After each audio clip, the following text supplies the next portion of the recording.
بسم اللہ الرحمن الرحیم۔ السلام علیکم۔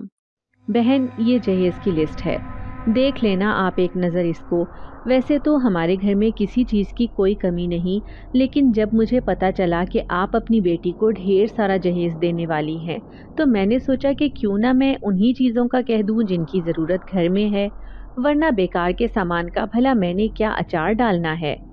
ماتھے پر بل ڈالے میری بیٹی کی ساس بڑے نخوت بھرے انداز میں مجھے یہ سب کہہ رہی تھی۔ میں نے وہ کاغذ کھول کر ایک نظر ڈالی تھی جس میں مہنگے مہنگے سامان کی ایک لمبی لسٹ تھی۔ میں نے چہرے پر مصنوعی مسکراہٹ سجائی اور کہنے لگی، جی جی بہن، کیوں نہیں، ہر ماں کی خواہش ہوتی ہے کہ وہ اپنی بیٹی کو اچھا خاصا جہیز دے کر رخصت کرے۔ آپ فکر نہ کریں، اس سے بھی زیادہ خوبصورت اور قیمتی چیزیں میں اپنی بیٹی کے جہیز میں دوں گی۔ میں نے یہ کہہ کر انہیں مطمئن کرنے کی کوشش کی تھی، لیکن ان کے چہرے پر رتی برابر بھی فرق نہ پڑا تھا۔ شاید مجھ جیسی غریب عورت کی بیٹی کے ساتھ اپنے بیٹے کی شادی کر کے وہ مجھ پر بہت بڑا احسان کر رہی تھی۔ میری بیٹی نے ڈھیر ساری چیزیں ان کی خاطر تواضع کے لیے ان کے سامنے رکھ دی تھیں، لیکن پھر بھی ان کے چہرے کے زاویے ٹھیک نہ ہوئے تھے۔ میں نے ایک لمبی سانس بھری اور چہرے پر مصنوعی مسکراہٹ سجا کر بیٹھ گئی تھی۔ میرا نام زرینہ ہے۔ شوہر کے مرنے کے بعد ایک لمبا عرصہ میں نے بیوگی کی حالت میں گزارا تھا۔ میری 3 بیٹیاں تھیں، ایمن سب سے بڑی، اس کے بعد ماہین اور سمین تھیں۔ تینوں بیٹیوں نے اپنی اپنی تعلیم مکمل کر لی تھی، کیونکہ میری حیثیت اتنی نہ تھی کہ میں انہیں بڑی بڑی یونیورسٹیوں میں پڑھا سکتی۔ شوہر بھی عین جوانی کے دنوں میں میرے سر پر بیوگی کی چادر اڑھا کر خود قبر میں جا کر سو گیا تھا۔ جب شوہر کا انتقال ہوا تو مجھے ایسا لگا جیسے کسی نے میرے سر سے آسمان کو ہی کھینچ لیا ہو۔ مجھے کچھ سمجھ نہ آئی تھی کہ یہ میرے ساتھ کیا ہوا ہے۔ پھر آہستہ آہستہ اپنی 3 معصوم بیٹیوں کی خاطر خود کو سنبھال لیا۔ سسرال والوں نے ایک کمرے کا چھوٹا سا مکان میرے حصے میں دے دیا تھا، وہی میرا سر چھپانے کے لیے کافی تھا۔ میں اسی میں خوش تھی۔ جب کبھی مائکے جاتی تو میری امی مجھے کہتی کہ تمہاری ابھی عمر ہی کیا ہے، تم اپنی دوسری شادی کرنے کے بارے میں سوچو، لیکن میں یہ سن کر ڈر جاتی۔ میں کبھی بھی اپنے شوہر کاشف کے علاوہ کسی کو بھی اپنی زندگی میں لانا نہیں چاہتی تھی۔ ان کی حادثاتی موت نے تو میری زندگی کی ساری خوشیاں چھین کر رکھ دی تھیں۔ اب جب کبھی میں مسکراتی تو صرف اپنی بیٹیوں کو دیکھ کر، ان کی معصوم باتوں یا حرکتوں پر۔ شروع میں کئی رشتہ دار مرد جو عمر میں کافی زیادہ تھے یا جن کی بیویاں وقت سے پہلے مر گئی تھیں، انہوں نے مجھ سے شادی کرنے کی خواہش کی تھی، لیکن میں یہ سوچ کر بھی کانپ جاتی کہ میری بیٹیوں کے سر پر کسی سوتیلے باپ کا سایہ بھی ہو۔ مجھے ہی ان کو جیسے تیسے پالنا تھا، میں انہیں خود ہی پال سکتی تھی، مجھے لوگوں پر کوئی بھروسہ نہیں تھا۔ بڑی والی بیٹی ایمن نے انٹر تک تعلیم حاصل کی تھی، چھوٹی والیوں نے بھی میٹرک تک اسکول میں پڑھا اور پھر پرائیویٹ ہی انٹر کر لیا تھا۔ وہ جانتی تھیں کہ ہماری امی سلائی کڑھائی کر کے ہمیں بڑی مشکل سے پال رہی ہیں۔ وہ تینوں جیسے جیسے بڑی ہوتی گئیں، انہوں نے گھر کی مجبوریوں کو سمجھنا شروع کر دیا تھا۔ پھر یہ میرا نصیب تھا یا میری بیٹی کا کہ ایک بہت بڑے اونچے گھرانے سے میری بڑی بیٹی کا رشتہ آیا۔ میں تو خوشی سے پاگل ہونے کو تھی، کیونکہ لڑکا فوج میں تھا۔ میری سب سے بڑی خواہش تھی کہ میری بیٹی ماہین کا رشتہ کسی ایسی جگہ پر ہو جہاں پر اسے روپے پیسے کی کوئی کمی نہ ہو، کیونکہ باپ کے گھر میں اس نے بہت سی حسرتوں کو دیکھا تھا، بہت سی ایسی خواہشیں تھیں جو اس کی ادھوری رہ گئی تھیں۔ میں نے فوراً ہی اس اونچے بڑے گھرانے میں اس کا رشتہ طے کر دیا تھا۔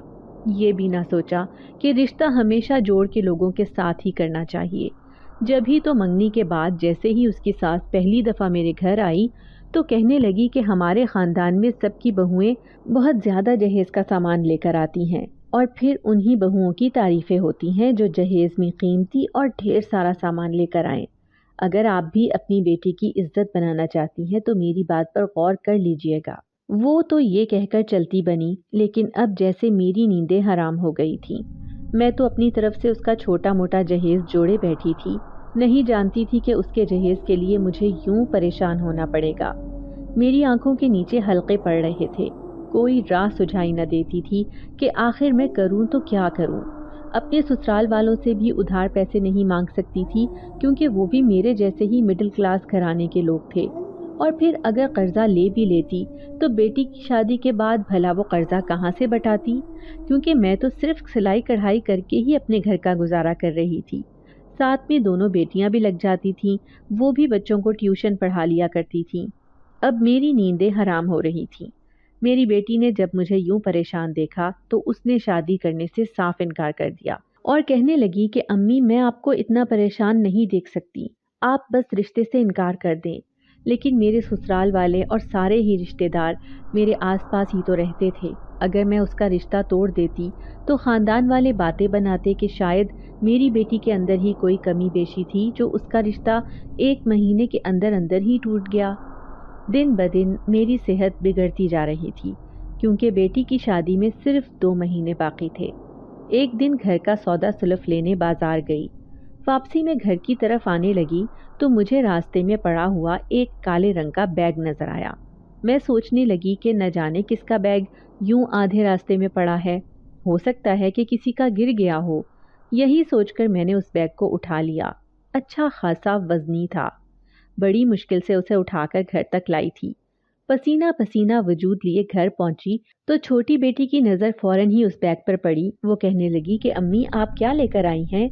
میں اس سے کہنے لگی کہ بیٹا میرے پاس پیسے ہی کہاں تھے جو میں تم لوگوں کے لیے کچھ لے کر آتی، یہ بیگ تو مجھے راستے میں پڑا ہوا ملا، یہ سوچ کر اٹھا لائی کہ نہ جانے کسی کا گر گیا ہوگا۔ ایمن بھی پانی لے کر آ گئی تھی، پھر وہی اس بیگ کو کھول کر دیکھنے لگی تو اس کے منہ سے چیخ نکل گئی۔ اس میں ایک عجیب سا بچہ تھا، ساتھ ہی وہ بیگ خزانے سے بھرا ہوا تھا۔ میں خود ہکا بکا رہ گئی تھی، بھلا اتنی دیر تک ایک بچہ اس بیگ میں کیسے رہ سکتا تھا، وہ بھی زندہ؟ وہ ہاتھ ہلا ہلا کر اشارے کر رہا تھا۔ ایمن نے بڑی مشکل سے اس کو بیگ سے باہر نکالا تھا، کیونکہ اس بچے کا وزن اچھا خاصا تھا۔ اچانک ہی ایمن کی نظر اس بیگ میں رکھے ایک سفید کاغذ پر پڑی، جس میں لکھا تھا کہ خوش نصیب ہوں گے وہ انسان جو اس بچے کو پالیں گے۔ اپنی قسمت بدلنے کے لیے اس بچے کے ساتھ یہ پہلا قیمتی تحفہ قبول کریں۔ اس کاغذ کی تحریر سے صاف ظاہر تھا کہ جس نے بھی یہ بچہ اس بیگ میں رکھا تھا وہ ہرگز اسے پالنا نہیں چاہتا تھا۔ مال اور دولت کا لالچ دے کر شاید وہ کسی انسان کو اس کی پرورش پر مجبور کر رہا تھا۔ پھر میری چھوٹی بیٹی کہنے لگی کہ امی دیکھیں نا، ہمارے گھر میں کوئی بھی بچہ نہیں ہے، ہم ہی اس کو اپنے پاس رکھ لیتے ہیں۔ لیکن نہ جانے کیوں مجھے اس بچے سے عجیب سا خوف محسوس ہو رہا تھا۔ شاید یہ کسی انسانی بچے کی طرح نظر نہ آتا تھا، کیونکہ اپنی گول گول آنکھیں گھما کر یہ چاروں طرف ایسے دیکھ رہا تھا جیسے سب سمجھتا ہو۔ یہ بالکل برہنہ حالت میں اس بیگ میں موجود تھا۔ اس کے جسم پر لمبے لمبے کالے بال بھی تھے۔ عموماً انسانوں کے بچوں کے جسم پر ایسے بال نہیں ہوا کرتے ہیں۔ پھر ایمن نے ہی اسے اٹھا کر کپڑے میں لپیٹا، وہ اس سے خوب کھیل رہی تھی۔ پھر ماہین آئی اور کہنے لگی کہ امی دیکھو تو صحیح، اللہ نے ہماری مشکلوں کو کیسے حل کر دیا، وہ بھی اس خزانے کی صورت میں۔ آپ اسے بیچ کر باجی کا قیمتی سامان بھی خرید سکتی ہیں۔ لیکن میں اس کی بات پر گڑبڑا گئی اور کہنے لگی کہ نہیں، ہم ایسا نہیں کر سکتے، یہ نہ جانے کس کا خزانہ ہے، ہو سکتا ہے کہ اس کا مالک کل کو ڈھونڈتا ہوا ہم تک پہنچ جائے۔ ماہین کہنے لگی کہ نہیں امی، یہ بچہ جس کا بھی ہے اس نے ہی یہ خزانہ اس کے ساتھ اس بیگ میں رکھا ہے، ورنہ آج کل کون اپنا قیمتی خزانہ یوں سڑک پر پھینکتا ہے۔ یوں اپنی تینوں بیٹیوں کی بات مان کر میں نے اس بچے کو اپنے گھر میں ہی رکھ لیا تھا، لیکن میں کسی بھی محلے پڑوس کے لوگوں کو اس بات کی خبر نہیں ہونے دینا چاہتی تھی کہ میرے گھر میں ایک بچہ ہے۔ جب ہی میں نے اپنی تینوں بیٹیوں کو سختی سے منع کر دیا کہ کسی کے سامنے بھی اس بچے کو لانے کی ضرورت نہیں ہے اور نہ ہی کسی کو یہ بتانا ہے کہ یہ بچہ ہمارے ساتھ اس گھر میں رہتا ہے، یوں لوگوں سے چھپ کر ہم اس بچے کو پالنے لگے۔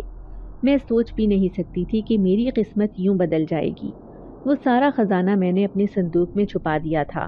سارا دن میری تینوں بیٹیاں اس بچے کے ساتھ لگی رہتی، وہ بھی ان کے بغیر 1 منٹ بھی نہیں رہتا تھا۔ ایمن کے اندر تو اس کی جان بس گئی تھی، وہ ایک پل بھی اس سے دور ہونے کو تیار نہیں تھی۔ میں نے دیکھا رات کو بھی وہ ایمن کے پاس ہی سوتا تھا۔ ایک دن میں گہری نیند سوئی ہوئی تھی کہ اچانک ہی میری آنکھ کھلی۔ میں چونک کر اٹھی تو میرے منہ سے چیخیں نکل گئیں، کیونکہ سامنے ہی ایک لمبی چوڑی عجیب سی عورت کالے کپڑے پہنے بچے کی طرف بڑھ رہی تھی۔ وہ شاید بچے کو اٹھانے کے ارادے سے آئی تھی۔ اس سے پہلے کہ وہ بچے کو لے کر بھاگتی، میں نے زوردار چیخیں ماری تھیں۔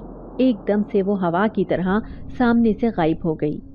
تینوں بیٹیاں بھاگتی ہوئی میرے پاس آئی تھیں۔ ایمن نے ایک دم سے اس بچے کو اٹھایا، پھر میں انہیں کہنے لگی کہ کوئی عورت ابھی آئی تھی اس بچے کو لینے، میرے جاگنے پر وہ بھاگ گئی۔ وہ تینوں بھی بہت پریشان اور خوفزدہ ہو گئی تھی، لیکن میں اس بات پر حیران تھی کہ وہ عورت بھاگی نہیں تھی بلکہ غائب ہوئی تھی۔ میں نے اسے اپنی آنکھوں سے غائب ہوتے دیکھا تھا۔ پھر پوری رات میں سو نہیں سکی تھی۔ نہ جانے وہ کون تھی، اس کا عجیب سا حلیہ انسانوں کی طرح نہیں دکھتا تھا۔ میرے ذہن سے تو اس عورت کا خیال جانے کا نام ہی نہیں لے رہا تھا۔ پھر کچھ ہی دنوں تک شادی کے دن بھی قریب آنے لگے تو ہر طرح سے اس عورت کا خیال میرے دماغ سے نکل گیا۔ میرے حالات بھی ٹھیک نہیں تھے اور بیٹی کے جہیز کا سامان بھی لینا تھا، اس لیے میں نے اس خزانے میں سے تھوڑا سا خزانہ لیا اور اسے دکان پر جا کر بیچ آئی۔ وہ لاکھوں میں بکا تھا۔ جب جہیز کا سامان میرے گھر میں آنے لگا تو سارے محلے والوں کی آنکھیں پھٹی کی پھٹی رہ گئیں۔ وہ سوچنے لگے کہ کل تک جو عورت روپے روپے کو محتاج تھی، آج لاکھوں کا سامان کیسے خرید رہی ہے۔ اسی بات کا راز جاننے کے لیے عورتوں کے چکر میرے گھر میں لگنے شروع ہو گئے۔ میں اس بچے کو چھپا چھپا کر ہلکان ہو گئی تھی۔ میں نہیں چاہتی تھی کہ کوئی اور اس بچے کو دیکھے اور پھر جا کر پولیس میں مخبری کر دے کہ میرے گھر میں کسی اور کا بچہ پرورش پا رہا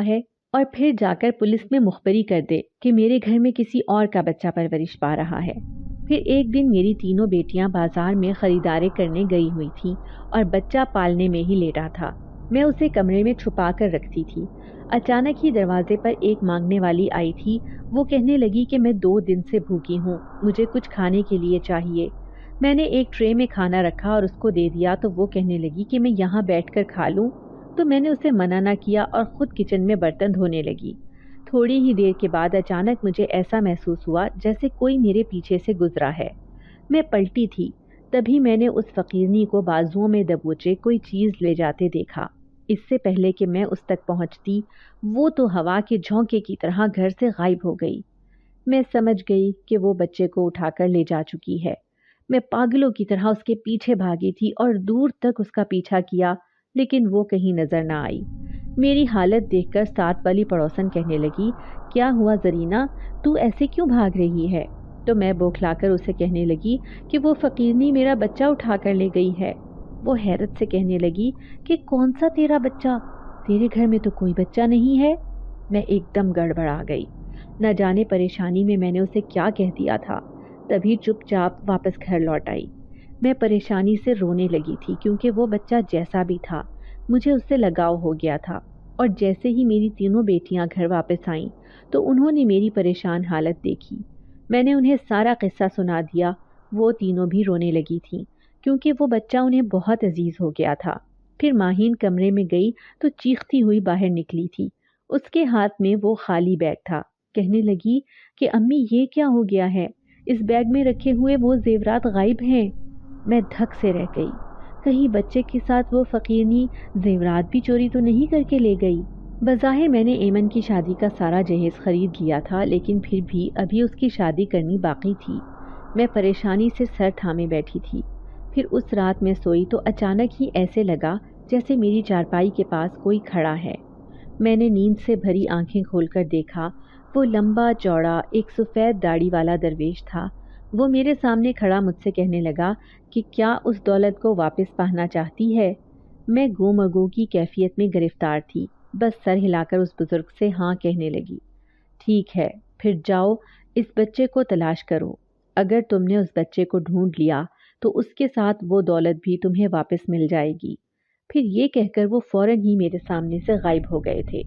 میں نے ایک جھٹکے سے اپنی آنکھیں کھولی تھیں اور میں چونک کر ادھر ادھر دیکھنے لگی۔ یہ میں نے خواب میں نہیں دیکھا تھا، حقیقت میں میرے ساتھ ایسا ہوا تھا۔ پھر اس بزرگ کا کہنا تھا کہ اگر مجھے اس دولت کی ضرورت ہے تو مجھے اس بچے کو ڈھونڈنا ہی پڑے گا، مگر میں اس بچے کو بھلا کیسے ڈھونڈوں گی؟ اتنی بڑی دنیا میں اس فقیرنی کو تلاش کرنا آسان نہیں تھا۔ پھر ہم چاروں ماں بیٹی بہت پریشان بیٹھے تھے۔ اس بچے کے جانے سے ہمارے گھر میں ایک اداسی کی کیفیت طاری تھی۔ پھر اچانک ہی ایمن کے سسرال سے اس کی ساس آ گئی۔ پہلے تو وہ لگاوٹ بھری باتیں کرتی رہی، پھر کہنے لگی، بہن میں نے سنا ہے کہ آپ نے ایمن کی شادی کے لیے بہت قیمتی سامان خریدا ہے۔ دیکھو سب کچھ اپنی بیٹی کے لیے نہ خرید لینا، کچھ ہمارے لیے بھی رکھ لینا۔ مجھے تو سلامی میں سونے کا چین اور لاکٹ چاہیے اور میری چھوٹی بیٹی کو سونے کی انگوٹھی۔ بس اس بات کا خیال رکھنا، خاندان میں ہماری ایک عزت ہے، اسے آنچ نہ آنے دینا۔ میں اس کی بات پر تعصب سے سر ہلا کر رہ گئی تھی۔ کیسے کہہ دیتی کہ جو میری قسمت بدلنے آیا تھا وہ تو مجھ سے کوئی چھین کر لے گیا ہے۔ دوسرے دن میں اپنی بیٹی سے کہنے لگی کہ میں ایک ضروری کام سے کہیں جا رہی ہوں، شام میں لوٹوں گی۔ وہ پوچھتی رہ گئی کہ بتاؤ امی آپ کہاں جا رہی ہو، لیکن میں نے اسے نہیں بتا کے دیا اور میں چپ چاپ گھر سے نکل آئی۔ میرا رخ خانہ بدوشوں کی بستی کی طرف تھا۔ میں جانتی تھی کہ وہ بوڑھی فقیرنی ضرور وہیں کہیں رہتی ہوگی۔ میں ہر حال میں اس بچے کو ڈھونڈنا چاہتی تھی، مگر میں پریشان حال وہاں کھڑی تھی۔ اچانک ہی میری نظر اس فقیرنی پر پڑی جو اپنی تھیلی کھولے نہ جانے اس میں سے کیا ڈھونڈ رہی تھی۔ پھر میں فوراً ہی اس کے سر پر پہنچ گئی تھی۔ اس نے ہاتھوں کا چھجا بنا کر مجھے پہچانا اور کہنے لگی کون ہو تم؟ میں اسے کہنے لگی کہ تم نے میرے گھر سے بچہ چوری کیا تھا، جلدی بتاؤ وہ بچہ کہاں ہے، ورنہ ابھی اور اسی وقت میں شور مچا کر یہاں لوگوں کو جمع کر لوں گی۔ وہ میری بات پر ذرا بھی نہ ڈری اور ڈھٹائی سے کہنے لگی کہ اچھا مچا دو شور، میں بھی بتا دوں گی کہ وہ تمہارا بچہ نہیں تھا بلکہ تم نے بھی اسے سڑک سے اٹھایا تھا۔ میں اس کی بات پر سکتے کی کیفیت میں آ گئی۔ بھلا اسے کیسے پتا کہ وہ بچہ میرا نہیں تھا بلکہ میں نے اسے سڑک سے اٹھایا تھا؟ پھر اس نے مجھے اپنے سامنے بٹھایا اور کہنے لگی تمہیں ایک راز کی بات بتاتی ہوں، وہ بچہ میرے پاس بھی نہیں ہے، بس مجھے اسے چوری کرنے کے لیے کہا گیا تو میں نے اسے تمہارے گھر سے اٹھا لیا، لیکن وہ بچہ انسانوں کا نہیں تھا بلکہ وہ جنات کا تھا۔ میں ایسے راز بھی جانتی ہوں جو انسانوں کو پتہ نہیں ہوتے، اسی لیے اس معاملے میں نہ ہی پڑو تو اچھا ہے، ورنہ بہت نقصان اٹھاؤ گی۔ میں اس کی بات پر حیرت زدہ تھی۔ پھر کہنے لگی آپ یہ کیا کہہ رہی ہیں، ایسا نہیں ہو سکتا، وہ بچہ تو کہیں سے بھی نظر نہیں آ رہا تھا کہ انسان کا نہیں بلکہ جنات کا ہے۔ وہ کہنے لگی کہ ہاں یہ بات سچ ہے، وہ بچہ جنات میں سے ہی تھا، لیکن اسے کسی نے انسانوں کی دنیا میں پہنچا دیا، اس لیے کئی مخلوق اس کے پیچھے پڑی ہے۔ اب میں بے بس ہو گئی تھی۔ میں جان گئی کہ یہ بڑھیا اتنی آسانی سے کچھ نہیں بتائے گی۔ اب میں سڑک پر سست روی سے چلتے اپنے گھر کی طرف جا رہی تھی۔ اچانک ہی میری نظر سڑک پر بیٹھے ایک نجومی پر پڑی۔ وہ زور زور سے آوازیں لگا رہا تھا کہ قسمت کا حال پوچھو تو میں بتا دوں گا تمہارا ہاتھ دیکھ کر کہ آگے تمہاری قسمت میں کیا ہونے والا ہے۔ میں ویسے ہی پریشانی میں گرفتار تھی، اسی لیے اس کے سامنے جا بیٹھی۔ اس سے کہنے لگی کہ بابا میرا ہاتھ دیکھ کر بتائیں کہ میری قسمت کھلے گی یا نہیں۔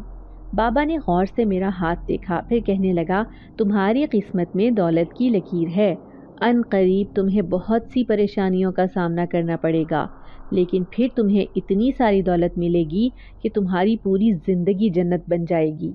اس بابا کی ایسی باتوں پر میں حیران تھی۔ پھر اسے چند پیسے تھما کر اب میں گھر لوٹ آئی تھی۔ خواب میں آنے والے درویش نے کہا تھا کہ جب تک میں اس بچے کو نہیں ڈھونڈوں گی میری قسمت نہیں کھلے گی۔ اگر میرے پاس پیسے نہ ہوتے تو میں اپنی بیٹی کی شادی کیسے کروں گی؟ اسی پریشانی نے میرے دل و دماغ کو شدید متاثر کیا تھا۔ میں گھر پہنچی تو میری تینوں بیٹیاں پریشان تھیں۔ ایمن کہنے لگی امی زیادہ دماغ پر ٹینشن نہ لیں، ایسا نہ ہو کہ آپ کا بی پی ہائی ہو جائے، لیکن میں کیا کرتی؟ ایک طرف اس بچے کے ساتھ اس زیورات کے کھونے کا بھی دکھ تھا تو دوسری طرف بیٹی کی شادی بھی قریب تھی۔ یہی پریشانی لے کر رات کو سوئی تو اچانک ہی ایک آواز سے میری آنکھ کھلی تھی۔ میں ایک دم چونک کر اٹھی۔ برآمدے کے پلر کے سامنے ایک سفید کپڑے میں ملبوس کوئی بزرگ کھڑا تھا۔ اس نے اشارے سے مجھے اپنے پاس بلایا۔ میں کسی مجسمے کی طرح اٹھی اور اس کے سامنے جا کر کھڑی ہو گئی۔ پھر وہ بزرگ بولے تو ان کی آواز بہت بھاری تھی۔ کہنے لگے بی بی تیری مدد کرنے کے لیے تیرے سامنے آیا ہوں۔ اس بچے کو ڈھونڈنا چاہتی ہے تو یہاں سے بہت دور ایک خالی کھنڈر ہے، وہاں پر رہنے والے شیطانی جنات جنہوں نے تیرے گھر سے اس بچے کو چوری کروایا ہے، ان کا ارادہ بہت خطرناک ہے۔ اس سے پہلے کہ وہ اپنے گندے ارادے پر عمل کر کے اس بچے کے ساتھ کچھ کریں، تم نے فوراً ہی ان سے اس بچے کو وہاں سے اٹھانا ہے۔ وہ نیک جنات کا بچہ ہے، اس لیے میں تمہاری مدد کرنے کے لیے تمہارے سامنے آتا رہتا ہوں۔ اس کی پیدائش سے پہلے ہی اس پر کچھ شیطانی عملیات کیے گئے تھے، جس کی وجہ سے کوئی بھی نیک جنات اس کے قریب نہیں جا سکتا۔ ہاں، لیکن اگر انسان اس کے پاس جائے گا تو وہ شیطانی طاقتیں اس پر اثر انداز نہیں ہوں گی۔ کل رات کو تمہیں وہاں جا کر اس بچے کو دیکھنا ہوگا۔ کسی بھی طرح کر کے ان کا اعتماد حاصل کرو اور اس بچے کو اٹھا کر فوراً یہاں لے کر آ جاؤ۔ جیسے ہی وہ بچہ تمہارے گھر آئے گا، سارے نیک جنات تمہارے گھر کا پہرا دینے کے لیے اس گھر کے ارد گرد موجود ہوں گے۔ کوئی تمہارا کچھ نہیں بگاڑ سکتا۔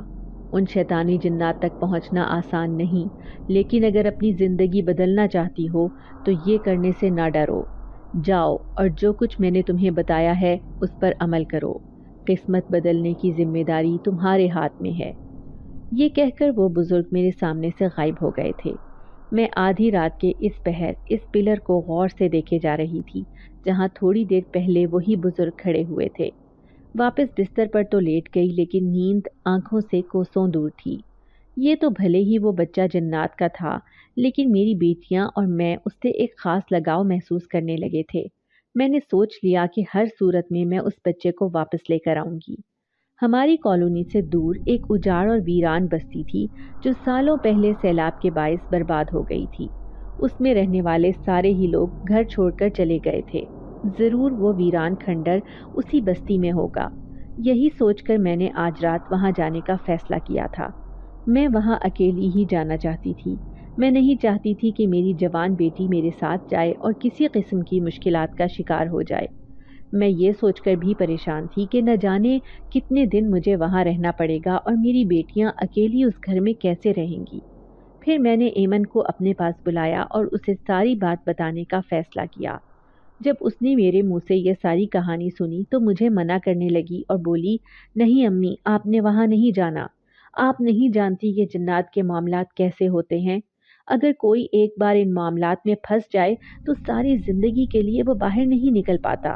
آپ میرا رشتہ ختم کر دیں، مجھے ان لالچی لوگوں میں شادی نہیں کرنی ہے۔ لیکن میں اسے تسلی دیتے ہوئے کہنے لگی کہ فکر کرنے کی کوئی ضرورت نہیں، تمہاری ماں ابھی تمہارے سر پر موجود ہے، ایسی مایوسی کی باتیں نہ سوچو۔ پھر جیسے ہی آدھی رات ہوئی میں اسی بستی کی طرف جانے لگی جو سالوں سے اجڑی پڑی تھی۔ اس بستی میں موجود نہ جانے کون سا گھر ایسا تھا جس میں ان شیطانی جنات کا بسیرا تھا۔ رات کا کالا اندھیرا چاروں طرف چھایا ہوا تھا، ایسے میں پتا کھڑکنے کی آواز بھی سماعتوں پر گہرا اثر چھوڑ رہی تھی۔ اس بستی کے تو سارے گھر ہی خالی پڑے تھے، کہیں سے بھی یہ ظاہر نہیں ہو رہا تھا کہ یہاں پر کوئی رہ رہا ہے۔ اچانک ہی مجھے دور ایک گھر سے دھواں سا اٹھتا ہوا نظر آیا تھا۔ اتنی بڑی بستی میں موجود اس گھر میں ہونے والی ہلچل اس بات کا احساس دلا رہی تھی کہ ضرور اس گھر میں کچھ نہ کچھ موجود ہے۔ میرے اعصاب پوری طرح سے جواب دے رہے تھے۔ ابھی سے جسم پر عجیب سی لرزش طاری تھی۔ ساری زندگی گزر گئی تھی لیکن ایسے معاملات سے واسطہ نہ پڑا تھا۔ اس گھر میں تو کوئی گیٹ ہی نہ تھا، پورا گھر گرا پڑا تھا، بس 2 کمرے تھے جو ٹوٹی پوٹی حالت میں موجود تھے۔ میں ابھی کان لگا کر وہاں ایک چھوٹی سی دیوار کے پیچھے چھپی بیٹھی تھی کہ اچانک میرے کانوں میں بچے کے رونے کی آواز آئی تھی۔ میں چونک گئی۔ یہ آواز تو بالکل اسی بچے کی آواز جیسی تھی۔ تبھی ایک چنگھاڑتی ہوئی آواز آئی تھی، اٹھاؤ اسے اور لے جا کر اسی پالنے میں پھینک دو۔ یہ کسی کی بھاری آواز تھی، نہ جانے وہ کون تھی۔ میں نے چھپ کر اندر جھانکنے کی کوشش کی تو خوف سے تھر تھر کانپنے لگی، کیونکہ وہ ایک خوفناک شکل والی چڑیل کی مانند نظر آنے والی جن زادی تھی۔ وہ خونخوار نظروں سے اس جن زاد بچے کو دیکھ رہی تھی، یقیناً اس کو نقصان پہنچانے کا ارادہ رکھتی تھی۔ میں نے دیکھا اس کے ارد گرد اور بھی جن زادے اور جن زادیاں بیٹھے تھے جو شاید کوئی کھانا تناول کر رہے تھے۔ اس کھانے کی عجیب سی بو پوری بستی میں چھائی ہوئی تھی۔ اچانک ایک جن زادی کہنے لگی کہ مجھے یہاں کچھ عجیب سا محسوس ہو رہا ہے، ایسے لگتا ہے کہ جیسے کوئی آدم زاد ہمارے درمیان موجود ہے۔ اب وہ سارے ہی چاروں طرف سونگ سونگ کر دیکھ رہے تھے۔ میرے اوسان خطا ہو گئے، یقیناً انہوں نے میری موجودگی کو محسوس کر لیا تھا۔ میں سر پر پاؤں رکھ کر وہاں سے بھاگی تھی، جتنی دور بھاگ سکتی تھی بھاگتی رہی۔ میرے پاؤں میں موچ آ گئی لیکن میں رکی نہیں تھی۔ میں نہیں چاہتی تھی کہ وہ جنزاد مجھے دبوچ لیں اور مجھے کچا چبا کر کھا جائیں۔ میں بڑی بری حالت میں گھر پہنچی تھی۔ میری بیٹی ایمن نے میری حالت دیکھی تو بہت پریشان ہو گئی۔ وہ کہنے لگی کہ امی یہ آپ کیا کر رہی ہیں؟ کیوں اپنے آپ کو نقصان پہنچانے کی کوشش کر رہی ہیں؟ لیکن میں چپ چاپ چارپائی پر لیٹ کر گہرے گہرے سانس لے رہی تھی۔ رات کو میں بڑی مشکل سے سوئی تھی۔ اچانک آدھی رات کو میری آنکھ کھلی، دیکھا تو وہی سفید کپڑے پہنے بزرگ میری چارپائی کے پاس کھڑے تھے۔ پھر مجھے کہنے لگے اتنا ڈرنے کی کیا ضرورت تھی؟ میں نے کہا تھا نا کہ ہم تمہاری حفاظت کے لیے تمہارے آس پاس موجود ہوں گے۔ میں ان کے سامنے بے بسی سے رو پڑی اور کہنے لگی کہ یہ سب کرنا میرے لیے بہت مشکل ہے۔ مجھے نہیں لگتا کہ میں اس بچے کو ان شیطانی جنات سے بچا سکوں گی۔ پھر وہ بابا جی مسکرائے اور کہنے لگے آج کسی کی اولاد کو بچاؤ گی تو کل تمہاری اولاد کے لیے آسانی ہو جائے گی۔ یہی سوچ کر ہمت پکڑو اور یہ کام پورا کرو۔ ان کی مسکراہٹ نے حوصلے کا کام کیا تھا۔ اچانک ہی وہ غائب ہوئے تو ایک جھٹکے سے میری آنکھ کھلی تھی۔ میں بے اختیار اٹھ بیٹھی، ایک نظر اپنی تینوں سوئی ہوئی بیٹیوں پر ڈالی اور دوبارہ سے سونے کی کوشش کرنے لگی۔ صبح اٹھی تو ایک بار پھر میرا حوصلہ بلند تھا۔ میں سوچنے لگی کہ آج کچھ بھی ہو جائے میں ایسے ڈر کر وہاں سے نہیں بھاگوں گی، بھلے ہی مجھے پوری رات وہاں رکنا پڑے۔ ایمن پورے گھر کے کام کرتی پھر رہی تھی جبکہ دونوں چھوٹی بیٹیاں سلائی کرنے میں مصروف تھیں۔ وہ سمجھ گئی تھیں کہ جو کچھ دولت ان کے پاس آئی تھی وہ اب ان سے بہت دور چلی گئی تھی، اس لیے انہوں نے دوبارہ سے محنت کرنا شروع کر دی تھی۔ لیکن میں ان کی امیدوں کو توڑنا نہیں چاہتی تھی۔ میں اپنی محنت جاری رکھے ہوئے تھی۔ مجھے نہ صرف جنات کی اولاد کے لیے یہ کرنا تھا بلکہ اپنی بیٹیوں کی خوشیوں کے لیے بھی یہ سب حاصل کرنا تھا۔ میں جانتی تھی کہ جنات دن کے وقت اپنے آپ کو ظاہر نہیں کرتے بلکہ ان کی موجودگی کو رات کے وقت ہی محسوس کیا جا سکتا ہے۔ آج پھر آدھی رات کو اٹھی اور اسی ویران کھنڈر کے باہر پہنچ گئی۔ میں وہاں چھپی ہی بیٹھی تھی کہ اچانک میرے کانوں میں عجیب سی آواز سنائی دی جو بڑی خوفناک قسم کی تھی۔ وہ ایک جنزاد تھا جو اپنے سامنے بیٹھی جنزادی سے کہہ رہا تھا کہ کل رات ہم اس بچے کو شیطان کے حوالے کر دیں گے۔ اس نے ہمیں بہت پریشان کر رکھا ہے۔ ویسے بھی ہمارا عمل کل ختم ہو جائے گا اور اس کے بعد ہم مزید طاقتور ہو جائیں گے۔ وہ شیطان ہمیں بہت سی طاقتیں دے دے گا۔ اس دن کے لیے ہم نے بہت سالوں سے انتظار کیا ہے۔ میں خوف سے کانپ کر رہ گئی۔ یہ نیک جنات کا بچہ وہ کسی شیطان کے حوالے کرنے والے تھے؟ نہیں، اس سے پہلے کہ یہ اپنے مقصد میں کامیاب ہوں مجھے اسے یہاں سے چوری کرنے کا مقصد پورا کرنا ہوگا۔ میں اس موقع کی تلاش میں تھی کہ کب مجھے یہ بچہ اکیلا دکھائی دے اور اسے میں لے کر فرار ہو جاؤں۔ اچانک ہی مجھے اپنے پیچھے آہٹ سی محسوس ہوئی۔ میں نے پلٹ کر دیکھا اور پھر ساکت رہ گئی۔ میرے بالکل پیچھے خوفناک شکل والی جنزادی کھڑی مجھے گھور رہی تھی۔ اس کی آنکھیں لال تھیں۔ پھر وہ گرجتے ہوئے کہنے لگی کہ یہاں کیوں آئی ہو بوڑھی؟ تم نہیں جانتی کہ یہاں جنات کا ٹھکانہ ہے؟ ہمیں نقصان پہنچانے آئی ہو؟ میں تھر تھر کانپ رہی تھی لیکن پھر ہمت اور حوصلہ کر کے اسے کہنے لگی کہ نہیں، میں تو ایک لاوارث عورت ہوں۔ میں راستہ بھٹک گئی تھی، آپ لوگوں کی آوازیں سنی تو یہاں پر ہی رک گئی۔ مجھے ایک رات رکنے کی اجازت دے دو، میں صبح ہوتے ہی یہاں سے چلی جاؤں گی۔ اس جنزادی کا غصہ ابھی تک ختم نہ ہوا تھا، تبھی وہ جنزاد ایک دم سے سامنے آیا، پھر اسے کہنے لگا ارے یہ بوڑھی عورت ہمارا کیا بگاڑ لے گی؟ تم ایسا کرو اسے بچے کی سنبھالنے کی ذمہ داری دے دو، ویسے بھی ان آدم زادیوں کو بہت شوق ہوتا ہے بچے پالنے کا۔ اندھا کیا چاہے دو آنکھیں کے مصداق اس جنزاد نے تو میرے دل کی بات کہہ دی تھی۔ میں یہی تو چاہتی تھی کہ کسی طرح بھی وہ بچہ بس میری گود میں آ جائے۔ جنزادی نے کہا کہ ٹھیک ہے، آج رات رکو گی تو پوری رات اس بچے کو سنبھالو گی۔ خبردار اس بچے کو لے کر یہاں سے ہلنا بھی مت، ہماری آنکھیں ہر وقت تمہارا پہرا دیں گی۔